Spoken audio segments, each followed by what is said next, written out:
You have to catch it. Try to stop it. It's basically monkey in the middle. It's monkey in the middle, but I don't catch it. I put it away.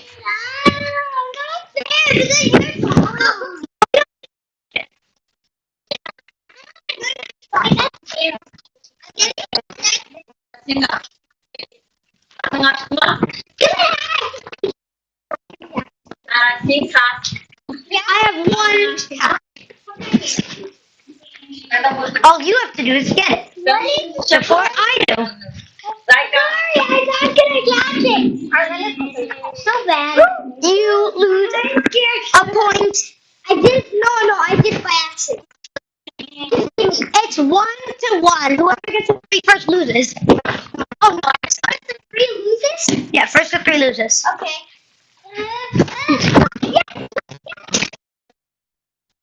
Hit it out of the air. No, here's how this works. I have to hit it so that it goes back to you. That's how it works. Never mind. I have to hit it so that that's it. Because it went away from me. Yeah. So 1-0. Me? No, they have one because they messed up. Okay, ready? Bring it.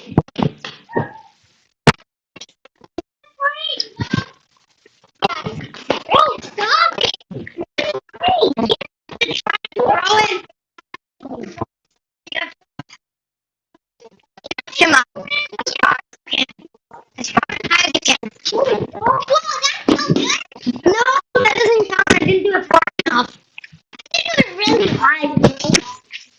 Ethan, that's no fair. You're so close. Yeah, you got a point.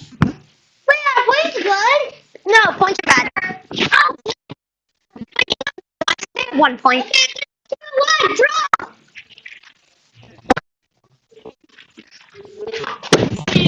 You got another point. Yeah.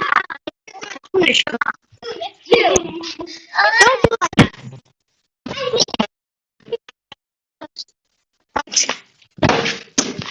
Technically, that doesn't count. I didn't hit it. Rito, you have to throw it in the air. No, that's good. He got a point.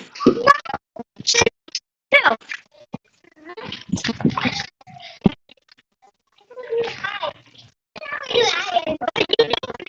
He went far and high.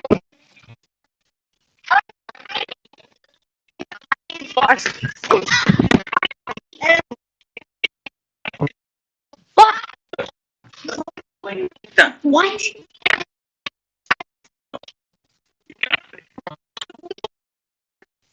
Yeah. Stop talking. Otherwise, you lose.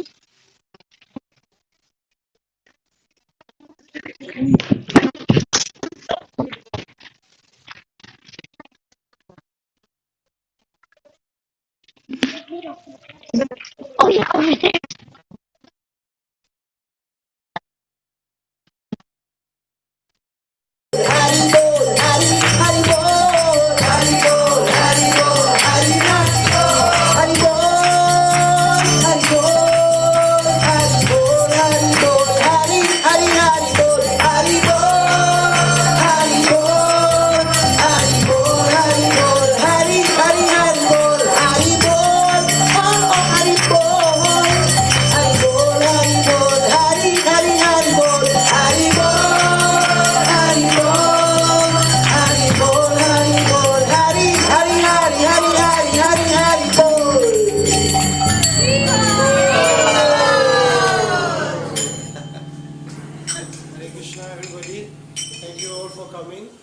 Now the next part of the program is lecture by Her Grace Gayatri Mataji, and we'll just maybe turn along here.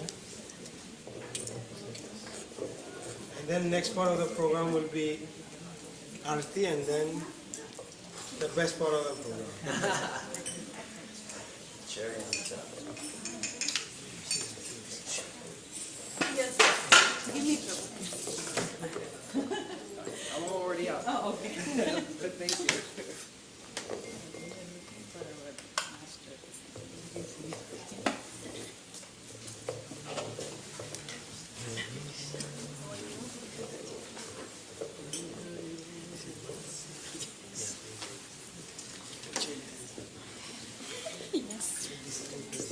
Krishna. So I just wanted to say that last week the drama was so great and that I got so excited because of the drama and I was so inspired.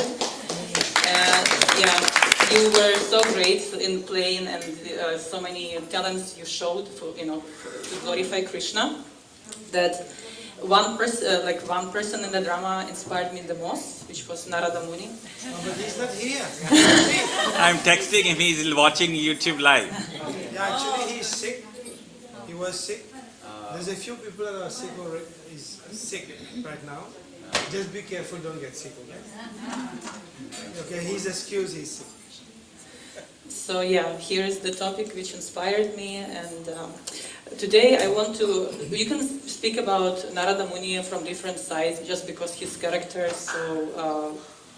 has so many different features, but today I would like to speak about Narada as a father of bhakti, because Prabhupada in one of his verses, when he commented on the verse, he actually called him the father of bhakti. So that's the characteristic which I would like to focus on today. So before we start, let's just sing Mangalacharam.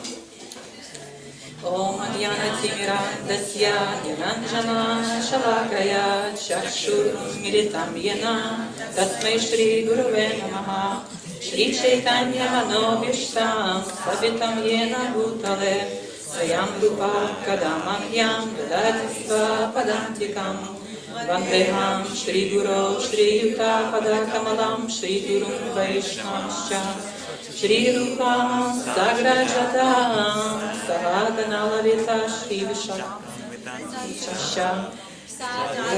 Sadhutam Rupayana Saritam Krishna Chaitanya Deva Shri Rama Krishna Padam Sahagana Lalita Shri Vishakavitamscha He Krishna Karuna Sindhu Dino Bando Jagatpate Gopishta Gopikanta Radhakanta Namostute Tapta Kanchana Gaurangi Radhe Vrindavaneshwari Vrishabhanusute Devi Pranami Haripriya Vanchakalpatarubhyascha Kripa Sindhubhya Evacha Patitanam Pavanebhyo Vaishnavebhyo Namo Namah Shri Krishna Chaitanya Prabhu Nityananda Shri Advaita Gadadhara Shivasari Gaura Bhakta Vrinda Hare Krishna Krishna Krishna Hare Hare Hare Rama Rama Rama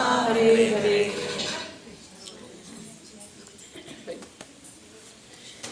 So today's plan of the class is that to start with the descriptions of Narada, then go a little bit about his biography and talk a little bit about his appearances in different scriptures, and later on maybe I can describe how, through preparation of this presentation, how Narada manifested this week in my life.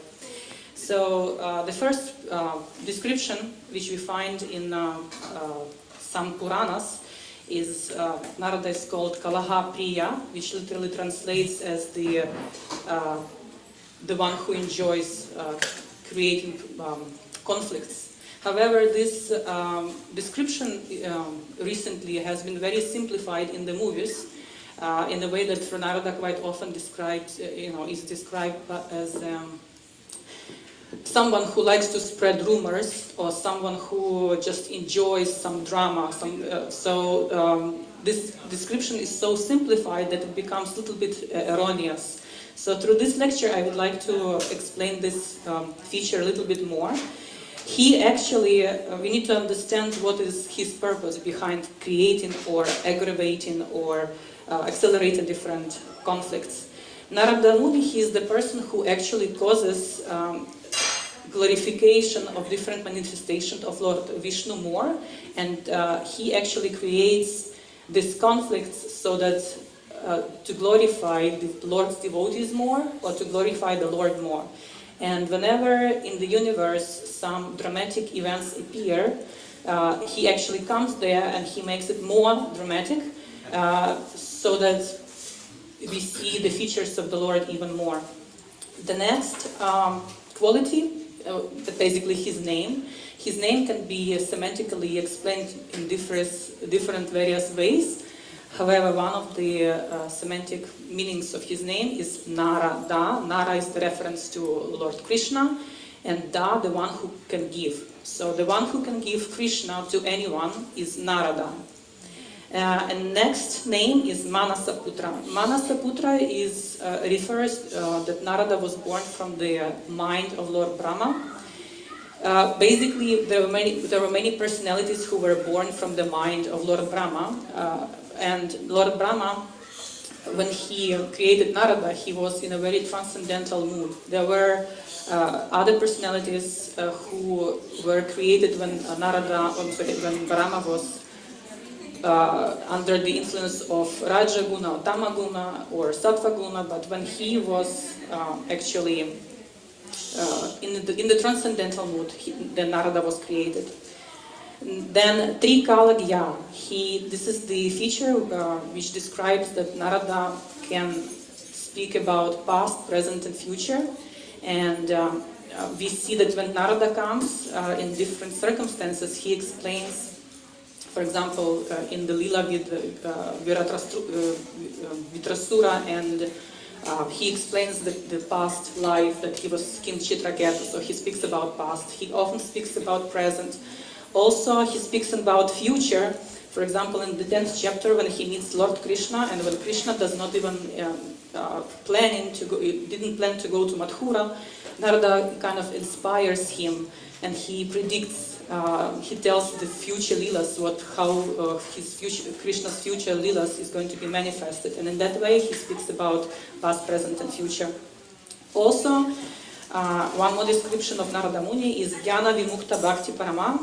Jnana Vimukta means liberated by the knowledge, and Bhakti Parama means the ultimate Bhakti.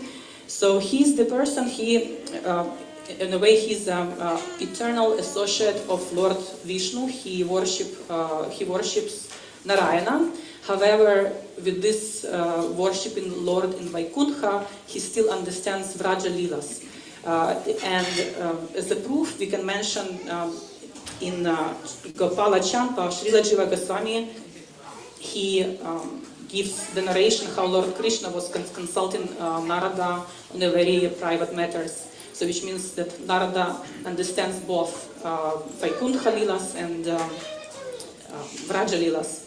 And the last quality I would like to speak is Antachara, which means that Narada, similarly to Paramatma, he can understand people's hearts. That's how he changes the heart of Dhruva Maharaj. That's how he transforms the vision of Vyasadeva, and that's how he finds the path to give bhakti to everyone. So very important to know that Narada is a part of our disciplic succession, and if it was not for Narada, Vyasadeva would not receive his knowledge, and if it was not for Vyasadeva, Shukadev would not receive his knowledge, and Srimad Bhagavatam would not be told. So Narada is a very important link in our disciplic succession. So one interesting feature which I learned when I was preparing this about his appearance. Excuse me 1 minute. Haribol, Hare Krishna. Can you please stay quiet? We are listening here. Okay, pin drop silent. So in 10th canto of Srimad Bhagavatam, Shukadev Goswami actually describes that Narada had golden hair. When I was preparing this, I couldn't even find one picture with Narada with golden hair, which everyone knows Narada has a kind of like a bunch of hair over here, but no one knows that he actually had golden hair. So I found it very interesting. So when the Narada first time appears in Srimad Bhagavatam, he appears in the first canto, 3rd chapter. Basically, here in this verse, I will read it. In the millenniums of the Rishis, the personality of Godhead accepted the 3rd empowered incarnation in the form of the Varishi Narada, who is a great sage among the demigods. he collected expositions of the Vedas which deal with devotional service and which inspire non-fruitive action. So here he is called empowered incarnation of Lord Vishnu, and I would like to say a few words on what it means. Empowered incarnation or Avesha Avatara, it's usually jivas. By explanation of the Srila Rupa Goswami, these are jivas which were given a special gift or a special potency, a special shakti for something. So Narada had this shakti specifically given by Lord Vishnu. He had the ability to give bhakti to everyone. So he is a bhakti Avesha Avatara, he is bhakti shakti. Other other examples of Avesha Avataras from Srimad Bhagavatam were King Prithu, who was created from the body of the King Venu, and he had this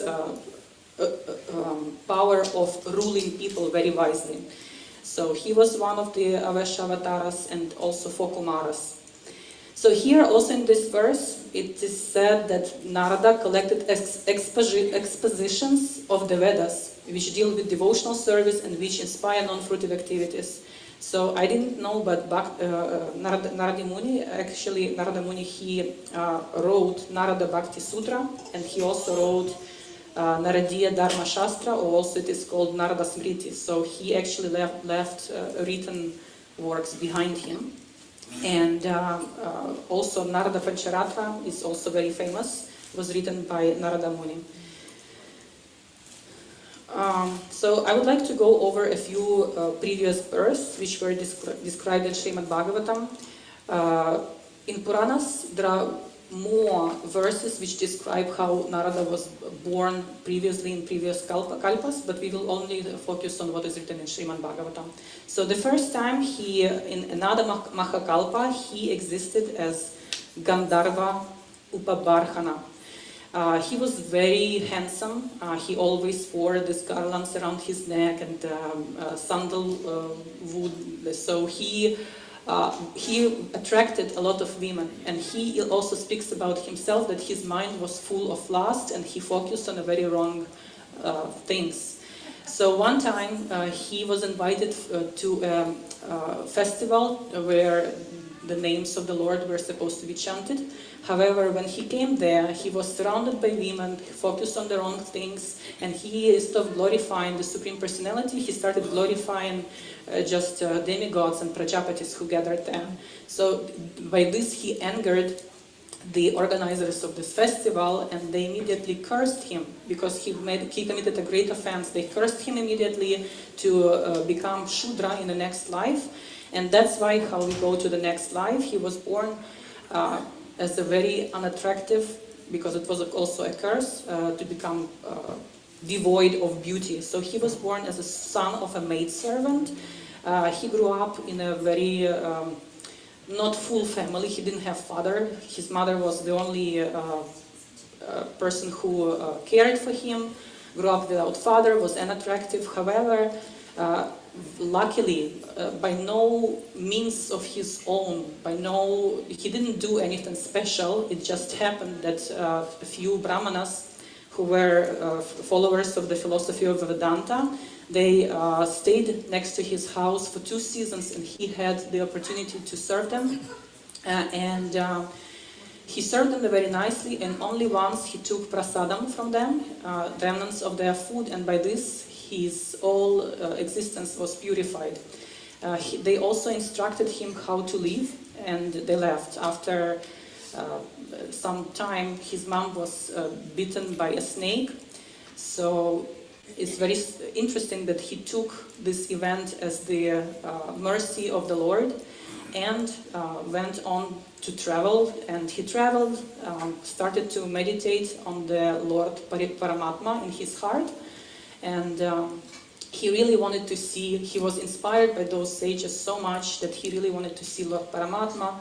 And once, actually, Lord Hari appeared on the lotus of his heart. He appeared only for a short time for the reasons that how the Lord explained himself, that people who still have tint of material desires, who are not completely purified, they cannot see Lord for a long time. However, Lord Hari did this in order to increase his attraction, Narada's attraction to him.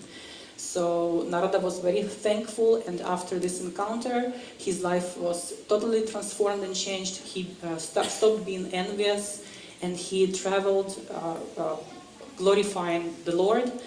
And in this way also the Lord gave him benediction in a way that after he leaves his body, he was capable to retain memories about his previous births. And so after Sahasra Yuga, when Brahma awoke to create again the things, this world, by the will of the Lord, all the rishis were created from the transcendental body of the Lord, and Narada also appeared along with them, and he already had this memory. So now I didn't have this question, but Srila Vishwanath Chakravarti Thakur, he couldn't sleep because he couldn't understand how come that if Narada is the eternal devotee of the Lord, he's the eternal companion of the Lord, how come he's been born, and how come is all of that? So he couldn't sleep, he prayed and prayed, and these explanations came to him that the same way Lord Krishna, for the sake of his leelas, enters the womb of Devaki, the same way Narada Muni, obeying the order of the Supreme Lord, plays the role of the son of Lord Brahma, but in reality he is his eternal companion.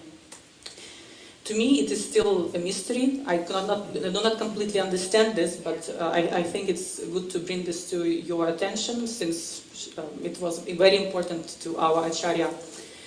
So many might think that the life of such exalted devotee is so nice and easy, because when such exalted souls come to some gatherings, everyone washes their feet, they try to do service, and they do the best, they bring the best prasad. And you might think that this life is just full of happiness. However, there were 3 times that Narada was cursed, because people were not just not happy, but they were really, really angry with him. So one curse I already just described, that was by Prajapatis, because in his previous lifetime, when he didn't glorify the Lord, so that was one time. Another time was the time when the daughter of time, Jara, she was looking for a husband. She was the personification of old age, and no one wanted to marry her. So no one wanted to marry old age, so everyone refused her. So when she saw Narada Muni, even though she knew that he was brahmachari, she still asked him to marry her, and after he refused her, she got so angry. She cursed him, and her curse was that he would not be able to stay in one place for a long time. Also, Narada could curse her back, or be angry with her. However, he blessed her, and he told her the way where she can find her husband. So she married a king of Yavanas, whose name was Bhaya, or fear. So now fear and Jara, the old age and fear, they come hand in hand. Everyone is afraid of the old age. So because they are husband and wife actually. So even though he was cursed, he didn't do anything back to her, anything bad. He responded, he found the husband for her. One thing that Prabhupada, when he commented on this verse, he commented very personally, because he said that even though this was a curse, since he was a preacher, since Narada was a preacher, anyhow he could not stay for a long time in different places, so Narada took it as a blessing. And Prabhupada also said that I have many disciples, and many of them became celibate, I mean they became sannyasis, and parents of these disciples cursed me with a similar curse. And he says that I have many temples all over the world, however I cannot stay there more than 3 or 4 days. I have to live and travel all over the world. So in that commentary, Prabhupada was actually addressing his disciples that if they take upon their shoulders this type of curse of blessing and preach, then I can stay calmly and finish translation of the Bhagavatam. So he actually really tried to inspire his disciple to preach and travel around the world. So last time the Narada Muni was cursed was when Daksha had the order from Lord Brahma to procreate, and he begot 10,000 sons, which he commanded them to also give the progeny. This generation of the sons were called Haryakshas. They all were very, very obedient, nice boys. They all went to fulfill, they wanted to fulfill their father's will. So they went to a special place of pilgrimage called Narayana Saras. There they tried to purify themselves. They were doing very harsh austerities so that they could begot nice children. However, when Narada saw them, he saw how they were inclined to serving the Lord, so he preached them in a very special language with the riddles and different enigmatic expressions. However, the sons were so smart that they could understand everything. They accepted Narada's teaching and accepted Narada as their guru, and they just became sannyasis and they left. They could not fulfill their father's order. So Narada became Daksha. Upon when Narada brought this news, he actually didn't hide, he brought this news to Daksha by himself. Daksha became very upset, he lamented. However, after he finished his lamentation, he begot another 1,000 sons. And the same story, like word to word story, happened again. Narada came again, and all these sons they became sannyasis. At that time, Daksha could not just hold himself. He told many unpleasant things to Narada, and he cursed him the same way Jara cursed him. The curse is absolutely similar. So he said that you may travel all over the universe, but I curse you to have no residence anywhere. Anyhow, Narada didn't go away, didn't curse him back. He also accepted this with gratitude. And why he did this? Because he was waiting for Daksha to calm down so that he can actually, at this very painful moment for Daksha, to give him bhakti. Because later on, Narada instructed him on bhakti. Alright, so now I would like to go over a few descriptions how Narada appears in different scriptures and how Narada is capable to give bhakti to all types of people, not just to rishis like Vyasadeva, but to bandits and absolutely different types of people, using the circumstances, place and time differently, basically doing the same thing but in a very various ways. So in Vedas mostly focus on Karma Kanda, and in Rig Veda, Narada Muni is described as composer of the mantras, which meant for recitation. It's not the same mantras that we chant every morning. It's mantras which are meant to be elevated to heaven. And such mantras, they have potency even though if the person chants them, doesn't really understand their meaning. Just the combination of sounds makes such a potency that the person can be elevated to the heavenly planets.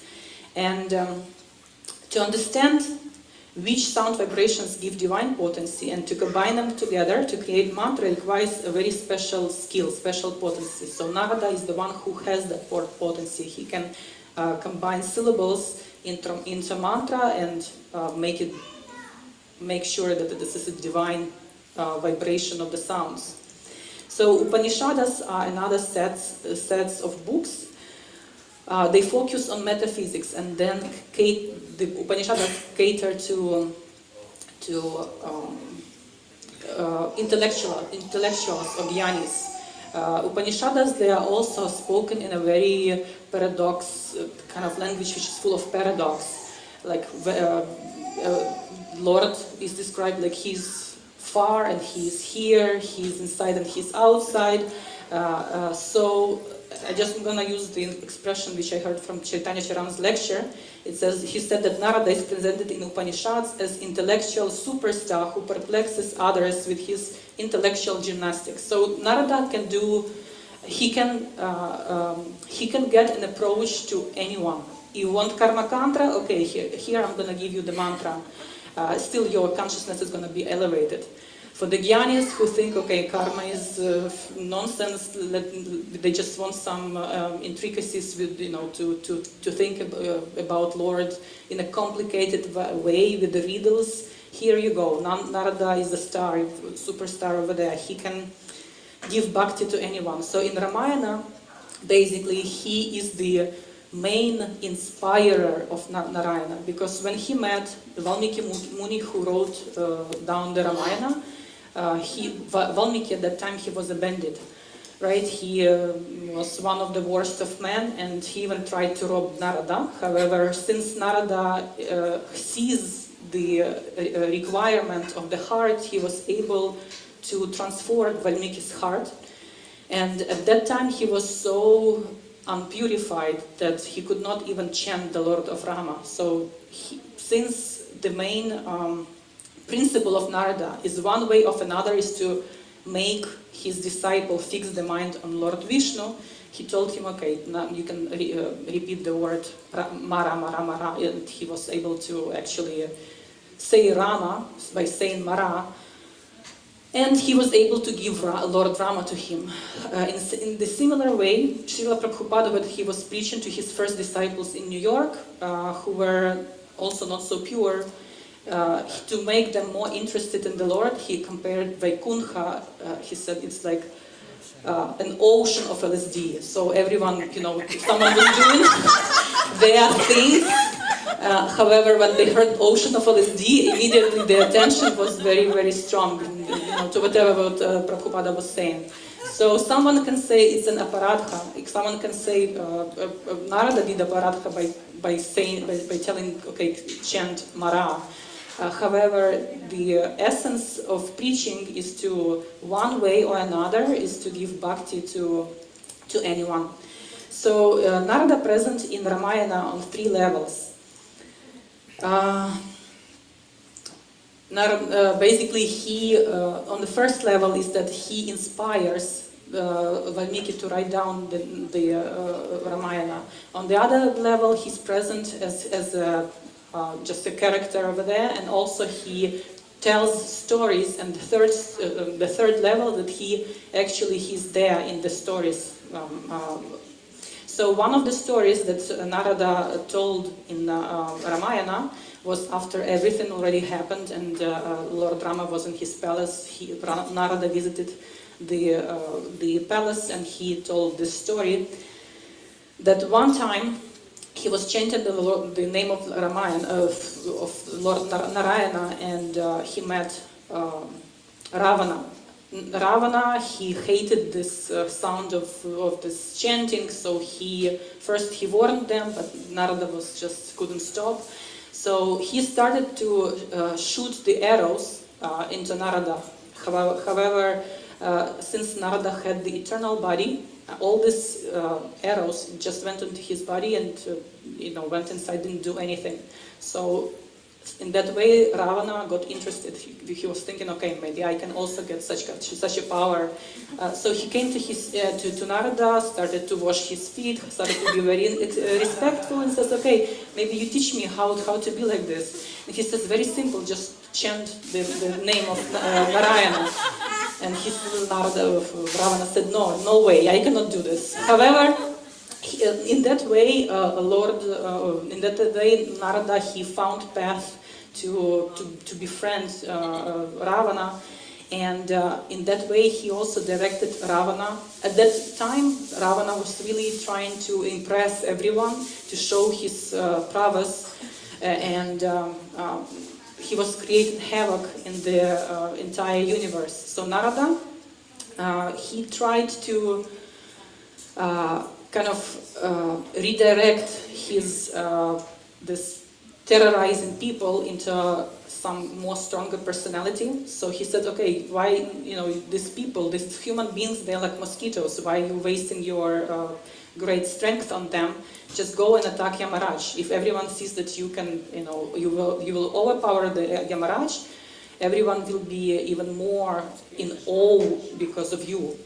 So he goes and attacks Yamaraj, and Yamaraj, he is about to take his weapon, but Lord Brahmaji comes and he says, okay, I gave him the boon, just wait for some time, he's about to invite his own death, just don't kill him right now. So Lord Yamaraj, he goes away, Ravana becomes so pampered, he thinks, okay, he just ran away from me, I'm just so victorious. And by Narada, by pumping this ego, makes sure that even Lord Rama defeated 15,000 of his soldiers, he still goes and he abducts Mata Sita, and he invites like this very soon his death. So one more is that I wanted to speak how Narayana appears in Mahabharata. And again, when Draupadi was married to 5 Pandavas, this was a very special type of marriage. This never happened before, and Narada was very not afraid, but he really cared for Pandavas, and he really wanted this marriage to work out, and this was very difficult. So when he comes to Indraprastha, he doesn't talk about bhakti, he doesn't talk about renunciation, he actually explains how to make sure that their marriage works and that their friendship and that their fraternity doesn't fall off.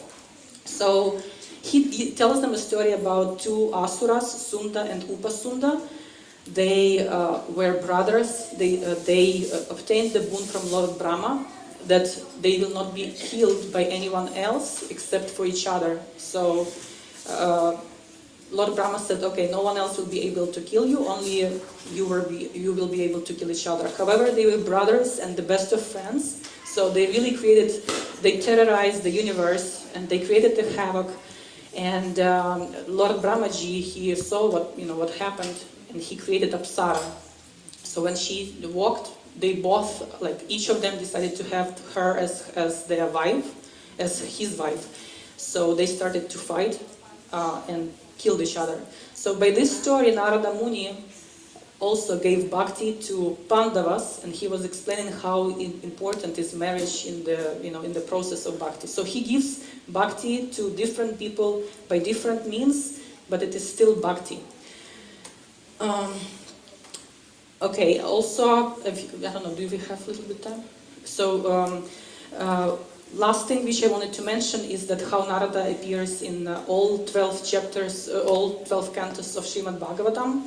He, only probably Lord Krishna appears like that in all the 12 cantos. So, one thing is that he also inspires Srimad Bhagavatam because he meets his disciple Vyasadeva, and Vyasadeva is not satisfied. Vyasadeva compiled an immense intellectual work, which is not ordinary a human being. It's impossible to compose such an amount of verses. However, he still felt inside he was very unsatisfied. So Narada Muni actually explained to him that the knowledge that Vyasadeva provided is not catering to the soul, and it's only catering to the senses and to the mind. However, he told him that the glorification of the Lord is the perfection of human abilities. All skills should be directed unto the Lord, and all skills that serve other purposes are material and do not bring any full satisfaction. Therefore, he explained him why he wasn't satisfied. Also, he gave him a beautiful analogy that in a similar way that the boat can, if it doesn't have an anchor, it will keep on wandering in the ocean wherever the wind blows. In the same way, the mind that is not anchored in God will always be restless. And that the creativity of the creature, which is us, should be always meant for the Creator. And it's very important that we use our talents for the Lord. One last thing which I wanted to mention about Srimad Bhagavatam and how Narada appears there is the way that we can glorify Narada is through glorification of his students. Because when we see how great is the student, we can realize, oh my God, how great should be his teacher. So when I would like to give an example of Prahlad Maharaj. Prahlad Maharaj, he was basically Narada also gave bhakti to Prahlad Maharaj, and he was so eager to preach to him, to this devotee, that he couldn't even wait until he's going to be born. So he preached to Prahlad Maharaj when he was in his mother's womb. And the main important thing that he gave to Prahlad Maharaj is the understanding that the Lord Vishnu is the creator and the base for all living beings, and that he is also the basis of all powers, including Hiranyakashipu's power.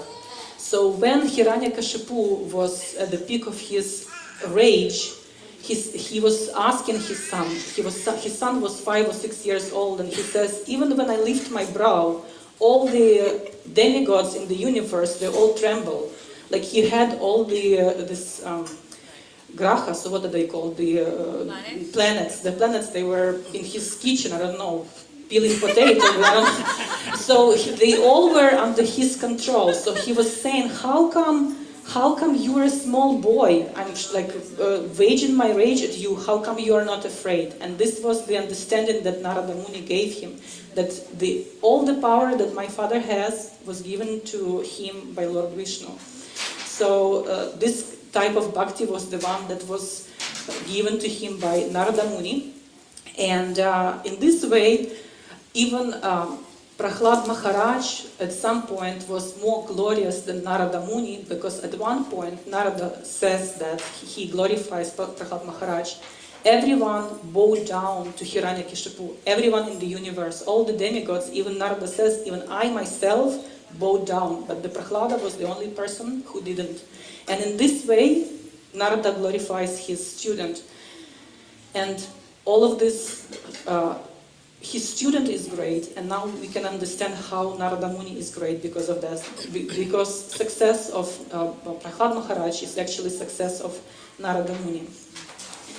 And here I also want to finish this presentation with a little bit of my own experience. So Saranga Prabhu asked me on Monday, he says, okay, can you prepare some presentations? So before that, I just listened to these stories about Narada, and I took notes. So I thought, okay, I've got this. Everything is under my control. I said, of course I can do it.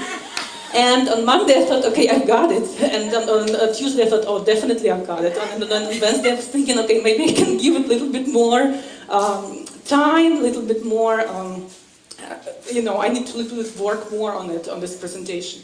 And on Thursday I was thinking, okay, I need to work a lot more on this presentation. And then on Friday morning, Kokila calls me. Kamala Kishori. So she says, okay, are you like just doing the finishing up? And I said, okay, it's like only 10% ready. It's like only I have skeleton of the presentation. And everything, the muscles, the vascular system, everything has to be put there. Because I had this dry facts, which was raw material. There is a lot of information about Narada Muni, but I just couldn't find my how I can get excited. I couldn't find this wonderfulness of Narada Muni. And the thing is that, okay, it was Friday morning, and in the evening on Friday, I'm sitting with the same thing. It didn't go any inch more. And I'm thinking, okay, my blood starts pumping in my brain, and I'm thinking, okay, tomorrow it's going to be just a disaster. So I was thinking, I was realizing something was wrong, and I started analyzing myself. So the very first thought which came to me after Saranga Prabhu made this request, I was thinking about myself. Or I was thinking, okay, I'm going to present maybe then how the devotees, maybe they can give me compliments, or maybe, how my rating is gonna go up. And I was thinking, I was just focused on myself and how I'm going to look at this presentation, which I forgot totally that I was about to glorify the Lord's devotee. So I really repented. I asked Lord Krishna, please forgive me.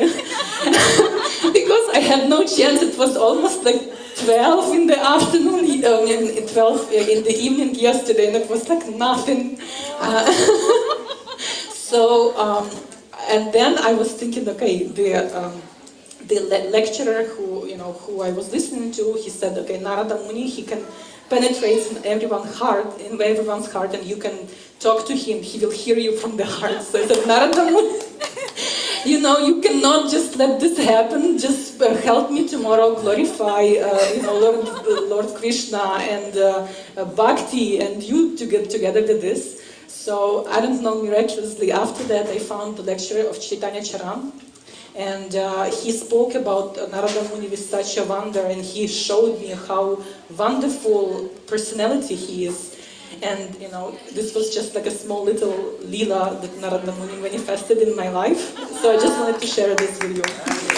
Yeah. So that's it. Mataji, just like you said, time, circumstance and this, Narada Muni will come and give. Like that, I think, yeah. By the way, I just wanted to tell you, Srinivas Prabhu, who played the role of Narad Muni, he is very thankful. He is watching this live on YouTube, and he's very thankful that you're speaking on it.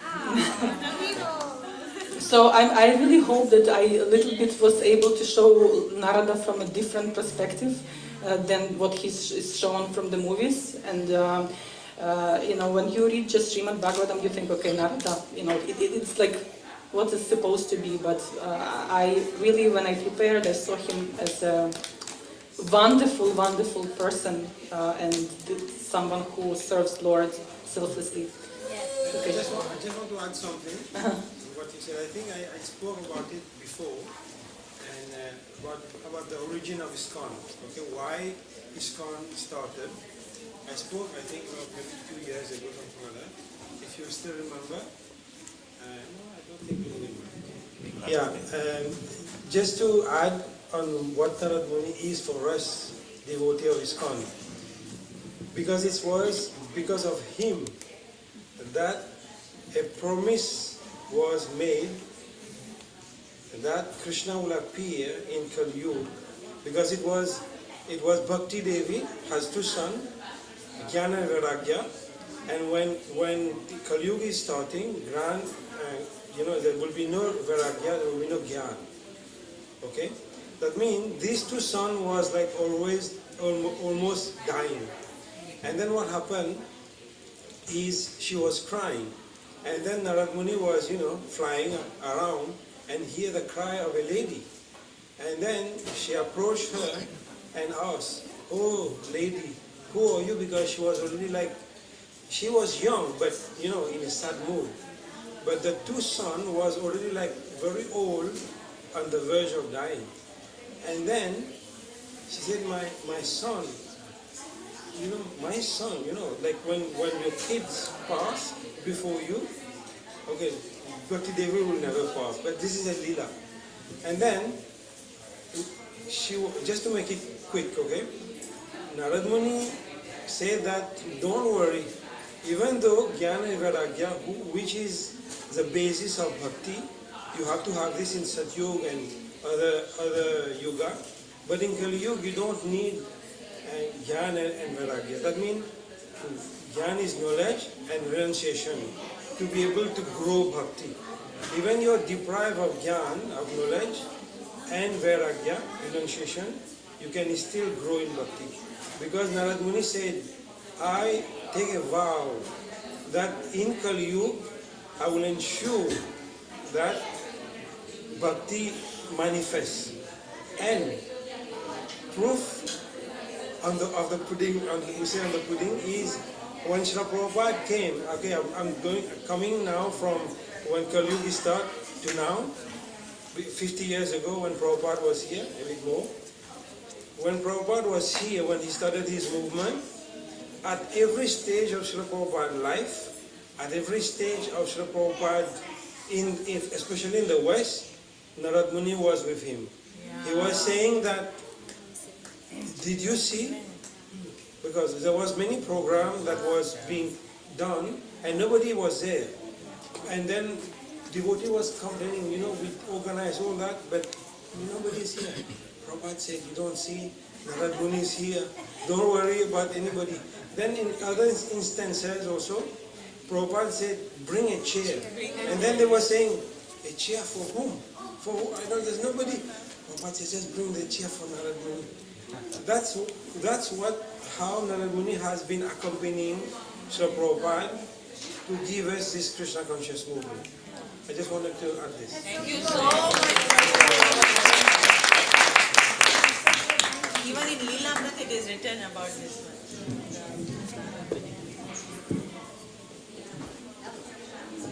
Thank you very much. Wonderful elaboration on Narad Muni and his qualities. I just wanted to add something that was very interesting, because quite often the term pure devotee is tossed around. Someone will say, this is a pure devotee, that's a pure devotee. So there's a wonderful book, it's called the Bhakti Rasamrita Sindhu Bindu by Vishwanath Chakravarti Thakur, which is a commentary on Rupa Goswami's Bhakti Rasamrita Sindhu. And in there he talks about the Mahabhagavata. And he talks about 3 stages of Mahabhagavata. The first stage is Bhagavat Parshad Deha Prapta, which means when we leave our body and we're pure, and then we attain our eternal spiritual body. So that's the highest, that's the topmost level of Mahabhagavata. And the example that's given is Narad Muni, that he is on that topmost level because his body is purely spiritual. The second one is Nirduta Kashaya. And Nirduta Kashaya means in this world, when we have these material bodies, there's no material desires, and there's no samskaras left, mental impressions left. So that is another explanation of Mahabhagavata. And then the third one, and the example of that is Sukadeva Goswami. And the third one is called Murchita Kashaya. And Murchita Kashaya means, and this is really important for us to understand it, that when the personality still has a trace of influence by the modes of material nature, particularly Vishwanatha points out, particularly sattva-gun, and so they may be pure, but not quite totally pure, Shuddha Sattva. There may be some trace of material modes of nature, particularly sattva-gun. And the example for that is Narad Muni and his previous birth. Because when Narad Muni's mother was bit by the snake, and he took a vow of renunciation and he walked, he was still appreciating the mountains and the beauty of the mountains and the beauty. He was walking, and all of us, walk in nature and say, how beautiful. Oh, I'm in Maya. Oh, I'm admiring it. But Narad Muni, it was Murchita Kashaya, which means he was Mahabhagavata, but yet there was some trace there. And Vishwanath Chakravarti says that even great devotees have a trace, when they have some trace of attachment or influenced by the modes of material nature. Because they are fixed in their devotion, eventually Krishna will take that away. So that's the first thing I wanted to mention. And very quickly, I want to underscore a point that you made about how Narad Muni was creative and given bhakti, and then you use the example of Srila Prabhupada and the ocean of LSD. And I want to say, to me, that was a lesson, because Prabhupada, on his bed prior to departing, he said, go out and preach and bring people to Krishna consciousness. He told me that. So it is actually all of our duty, not because of me or that Prabhupada gave me an order and I have to follow that order, which is true, but all of our order is to give bhakti, and that means we have to develop the sensitivity to others. We have to come out of our shell and develop a sensitivity to where other people are at and where we can begin. And there's 4 things: of either appreciation, donation, engagement in devotional service, and fully joining. So we should always, even if we're shopping and we're polite, and a person is appreciative of your kindness and politeness, which in the Tattva Sutra, Bhaktivinoda Thakur says these are characteristics of someone who's developing bhakti: kindness, compassion, friendship, respect. These are all characteristics of the soul, and they naturally manifest in a person who is practicing bhakti. So I just want to implore the devotees to try to reach out beyond our comfort zone. You know, I'm 100% sure that all of you have wonderful sadhanas going on in your homes, and then just to give that seed, that bhakti seed, and then Narad Muni and his good friend Srila Prabhupada will empower us. Hare Krishna. Thank you, Prabhu, for the reminder. Okay, if there's no more question, we are running late, and we will now move to the. No, it's okay. We will move to the next part of the program, Aarti. And thank you so much for your Gayatri preparation. Mataji ki jai! You see, for all those, because now there will be Kartik, and there will be a series of programs that will go back to back, sometimes 4 days in a row. And all those who are on the list of, talking and speaking, get ready. I don't have to be telling you to be ready. That means you know that you have to get ready. Okay? Everybody with me? And the motto is, the best way to learn is to teach. When you prepare, you go deeper, and then you can share. Like Gayatri Mataji. Very good. Good? Okay, let's stand up and we'll do the Aarti now. I think Krishna Prasad Prabhu will sing Aarti, and then Mataji will do.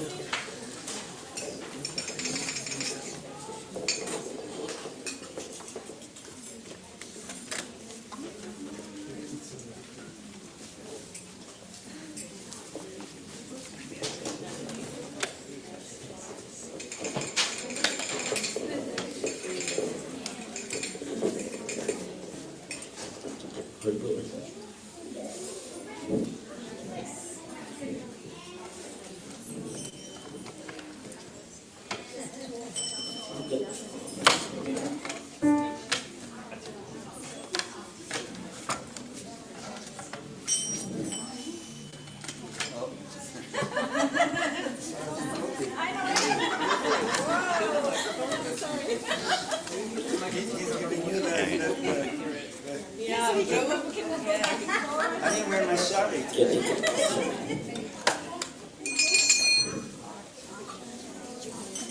Yeah, right on top would be great. Put it down. Yeah.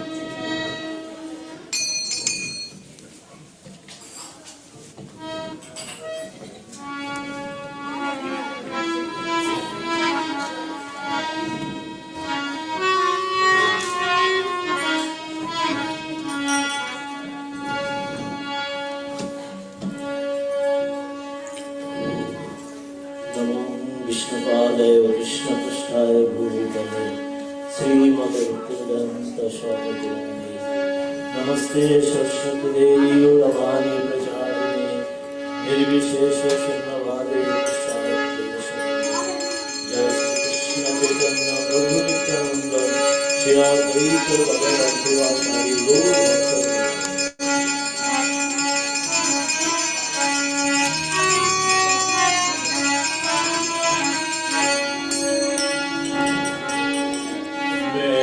Radha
Hare Rama.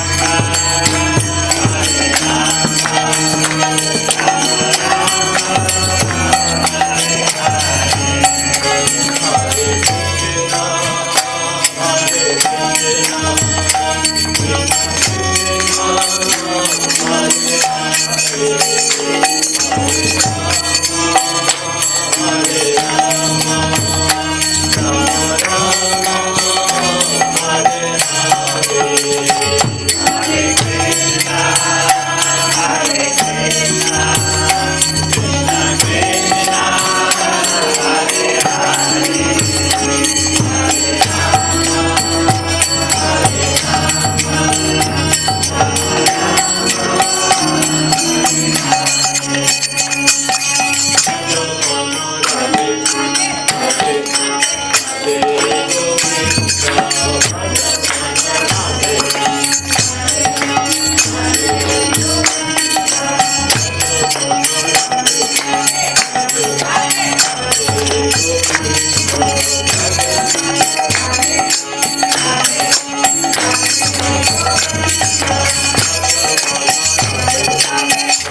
His Divine Loving Grace A.C. Bhaktivedanta Swami Srila Prabhupada ki Jai Om Vishnupada Paramahamsa Parivrajakacarya Stutara Satta Sri Srimad. His Divine Grace Srila Bhakti Siddhanta Saraswati Thakur ki Jai. Ananta Koti Vaishnava Vrinda ki Jai. Nam Acharya Thakur Haridas ki Jai. Prem se kaho Sri Krishna Chaitanya Prabhu Nityananda Sri Advaita Gadadhar Shivasadi Gaura Bhakta Vrinda ki Jai. Sri Sri Radha Krishna Gopinath Shamkunda Radha Kunda Giri Govardhana ki Jai. Sri Vrindavan Dham ki Sri Navadvip Mayapur Dham ki Sri Jagannath Puri Dham ki Jai.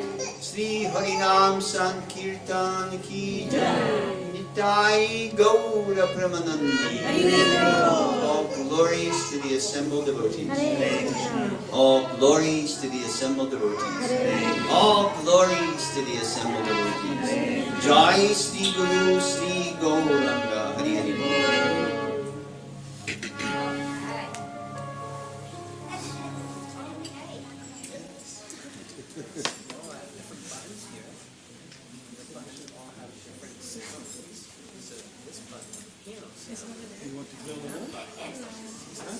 Okay, this is here.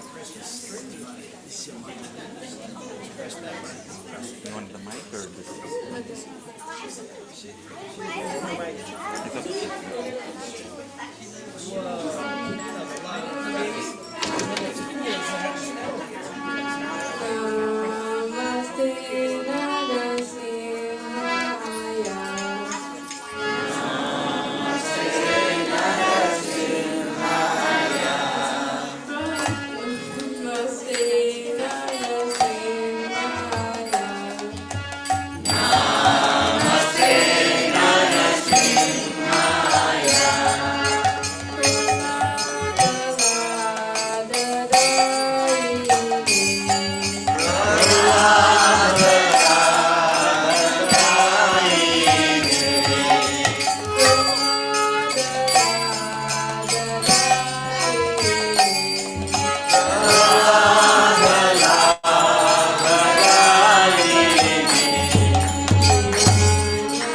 महाप्रसादे Govinde